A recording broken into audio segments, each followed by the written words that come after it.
दोपहर का समय था।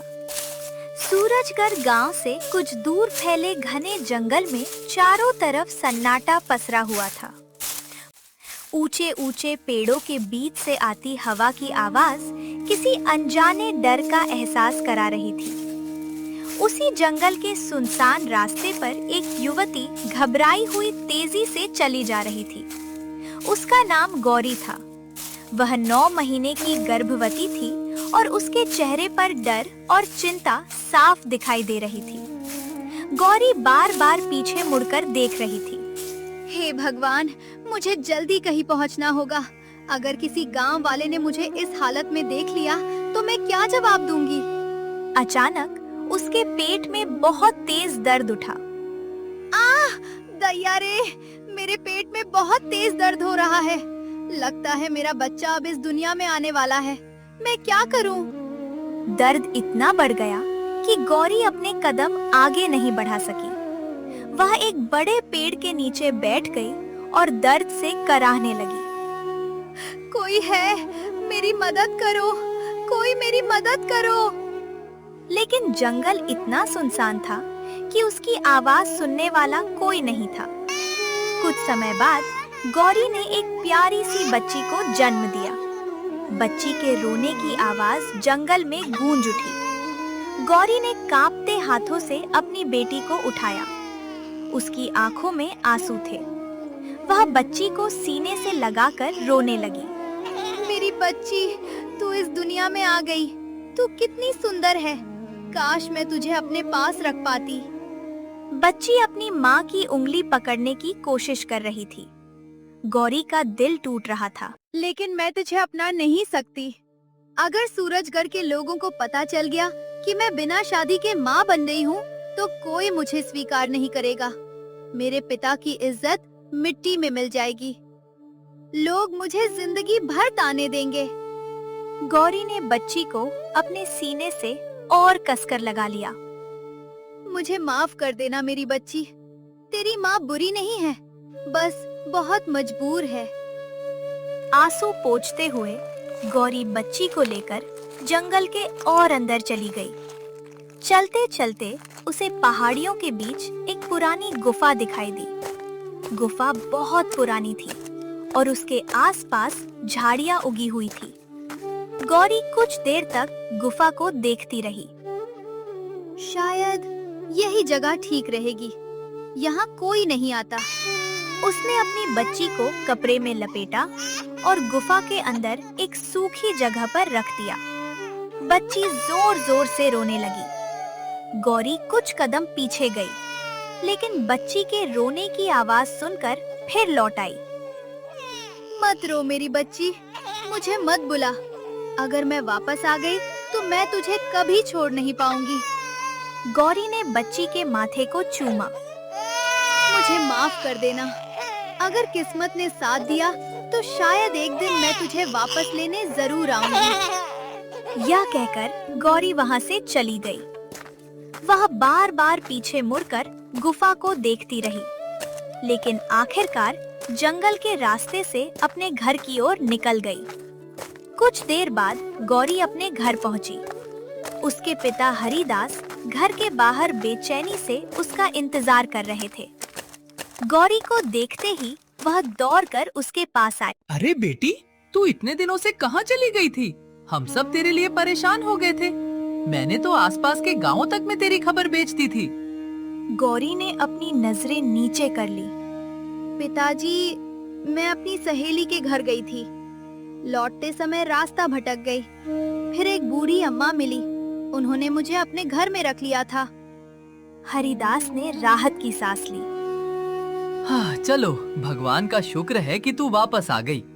वैसे बेटी, एक अच्छी खबर भी है। गौरी चुप रही। तेरी शादी सूरजमल के बेटे अमन से तय हो गई है। लड़का बहुत अच्छा है। अगले ही दिन शादी की तैयारी शुरू कर देंगे। गौरी के चेहरे पर एक पल के लिए घबराहट आई, लेकिन उसने खुद को संभाल लिया। जी पिताजी, जैसा आपको ठीक लगे। गौरी अंदर चली गई, लेकिन उसके कानों में अभी भी अपनी बच्ची के रोने की आवाज गूंज रही थी। उधर उसी शाम 2 गांव वाले जंगल के रास्ते से गुजर रहे थे। अचानक उन्हें गुफा की तरफ से बच्ची के रोने की आवाज सुनाई दी। अरे रुको, तुम्हें भी कुछ सुनाई दे रहा है?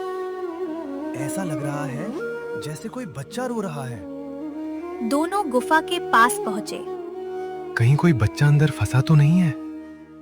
लेकिन लोग कहते हैं कि इस गुफा में रात के समय आत्माओं की आवाज आती है। अचानक बच्ची जोर से रोई। दोनों डर गए। नहीं भाई, मैं अंदर नहीं जाऊंगा। मैं भी नहीं जाऊंगा। अगर अंदर भूत हुआ तो? दोनों डरकर वहां से भाग गए। मासूम बच्ची गुफा में अकेली रोती रही। अगली सुबह सूरजकर गांव में गौरी की शादी अमन से धूमधाम से हो गई। ढोल बजने लगे, घर में मेहमान आने लगे।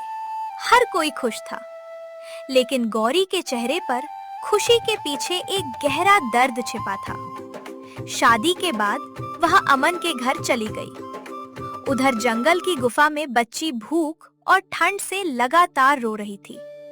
उसी समय उस रास्ते से राजा देवेंद्र सिंह गुजर रहे थे। राजा ने अचानक घोड़े की लगाम खींची। रुको! सैनिक रुक गए। ये कैसी आवाज है? सैनिकों ने ध्यान से सुना। महाराज, लगता है किसी बच्चे के रोने की आवाज है।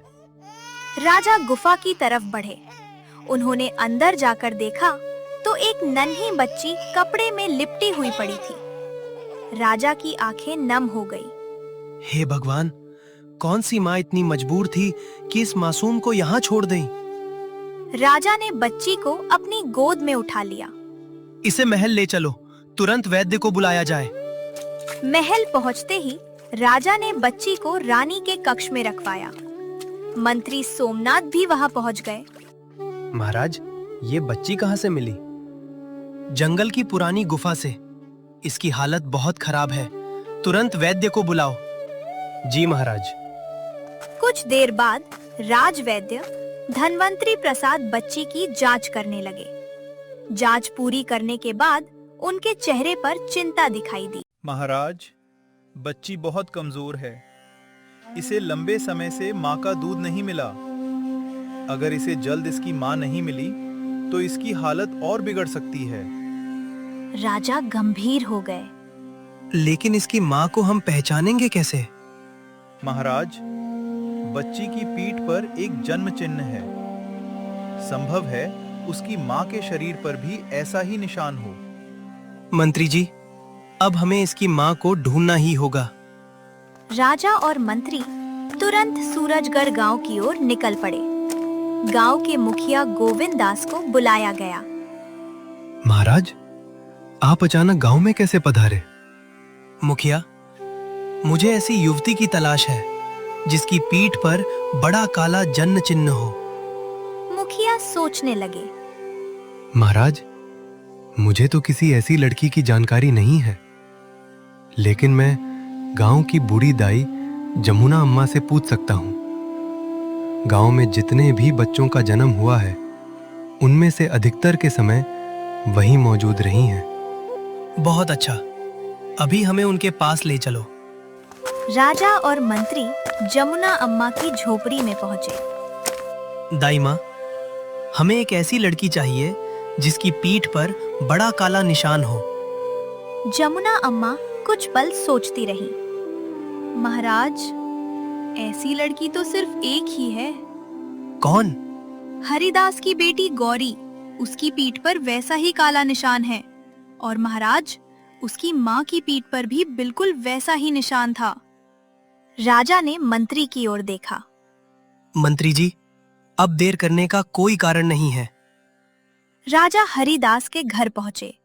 हरिदास राजा को देखकर घबरा गए। महाराज, मेरे गरीब घर में आपका आगमन कैसे हुआ?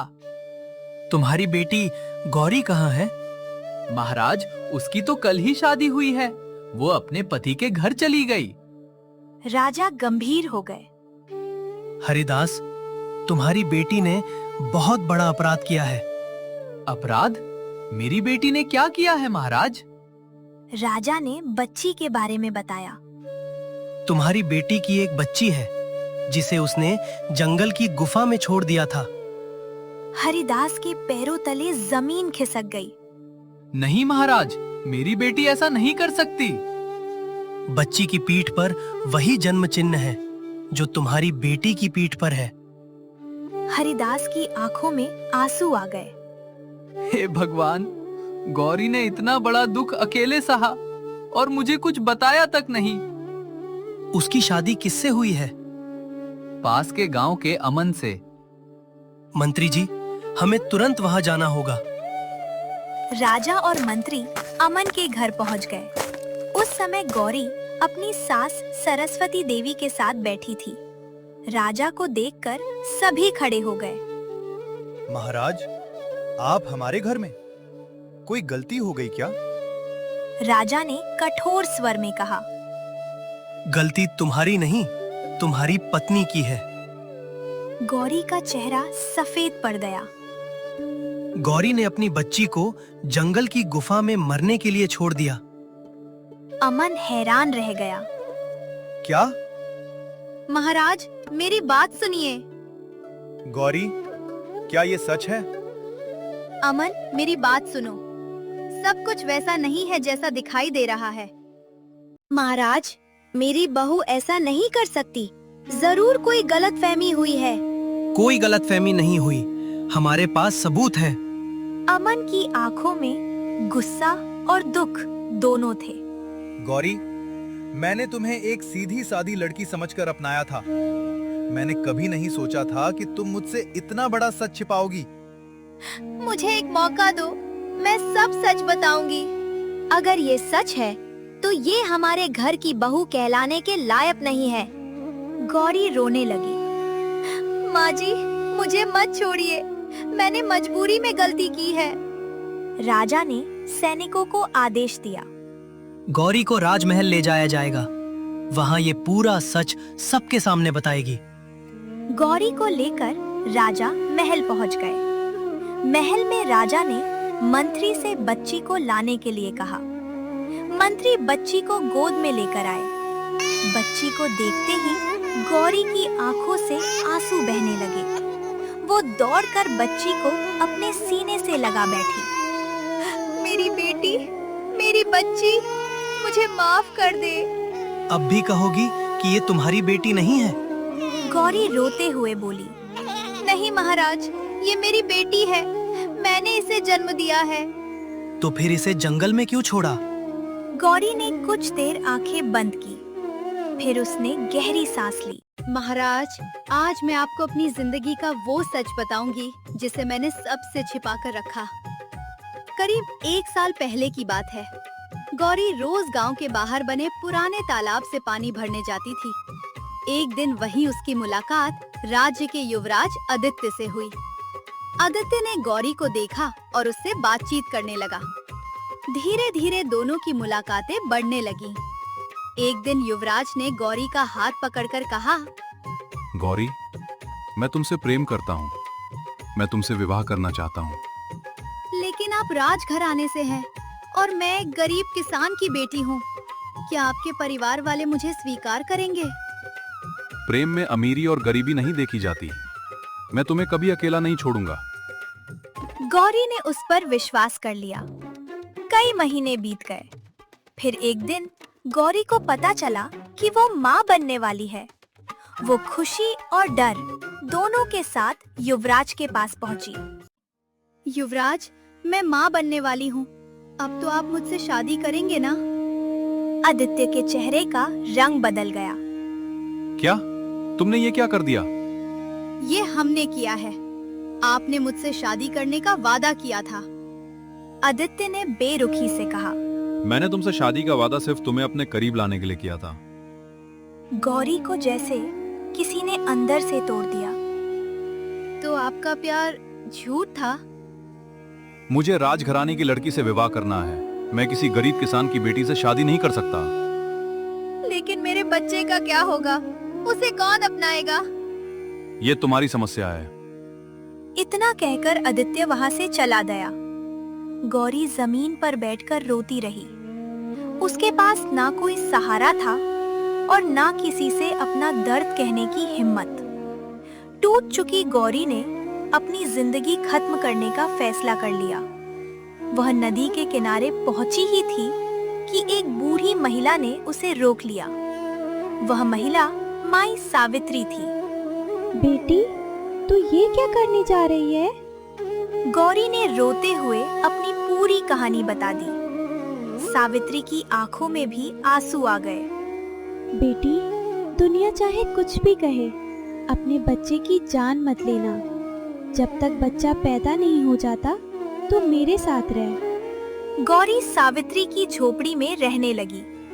9 महीने बाद उसी जंगल के पास गौरी ने एक प्यारी सी बच्ची को जन्म दिया। लेकिन गांव के डर, समाज के तानों और अपने पिता की इज्जत के कारण वह अपनी बच्ची को गुफा में छोड़ आई। गौरी ने हाथ जोड़ दिए।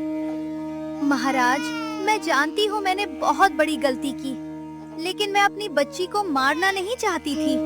मैं चाहती थी कि शायद कोई दयालु इंसान उसे बचा ले। राजा देवेंद्र सिंह कुछ देर तक चुप रहे। उनके चेहरे पर गुस्सा और दुख दोनों थे। गौरी, तुम्हारी मजबूरी मैं समझ सकता हूँ, लेकिन बच्चे को छोड़ना गलत था। फिर राजा ने मंत्री की ओर देखा। मंत्री जी, युवराज आदित्य को तुरंत मेरे सामने पेश किया जाए। कुछ देर बाद सैनिक युवराज को लेकर दरबार में आए। आदित्य ने गौरी और बच्ची को देखा तो उसके चेहरे का रंग उड़ गया। आदित्य, तुमने एक निर्दोष लड़की की जिंदगी बर्बाद कर दी। पिताजी, मुझे माफ कर दीजिए। मुझसे बहुत बड़ी गलती हो गई। गलती? तुम्हारी वजह से एक माँ अपनी बच्ची को जंगल में छोड़ने पर मजबूर हुई। मुझे अपनी गलती का एहसास हो गया है। राजा ने कठोर आवाज में कहा। देर से आया पछतावा उस दर्द को मिटा नहीं सकता जो तुमने दिया है। राजा ने सैनिकों को आदेश दिया। इसे राजमहल की काल कोठरी में ले जाओ। सैनिक युवराज को पकड़कर ले गए। राजा ने सबके सामने कहा, ये मेरा बेटा है, लेकिन कानून की नजर में अपराधी है। राजघराने का होना किसी को अपराध करने की अनुमति नहीं देता। तभी पीछे खड़ा अमन आगे आया।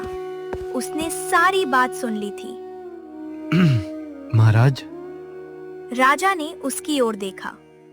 मैंने गौरी को गलत समझा। मुझे लगा था कि उसने धोखा दिया है, लेकिन असली धोखा तो उसके साथ हुआ था। गौरी ने अमन की ओर देखा। गौरी, अगर तुम मुझे माफ कर सको तो मैं तुम्हें फिर से अपनी पत्नी के रूप में स्वीकार करना चाहता हूँ। गौरी रोने लगी। अमन, मैंने तुमसे भी बहुत कुछ छिपाया। मुझे नहीं पता मैं तुम्हारे भरोसे के लायक हूँ या नहीं। तुमने गलती की है, लेकिन तुम अकेली दोषी नहीं थी। अगर मैं तुम्हारी बात पहले सुन लेता तो शायद तुम्हें इतना अपमान सहना नहीं पड़ता। सरस्वती देवी भी आगे आईं। बेटी, मुझे भी माफ कर देना।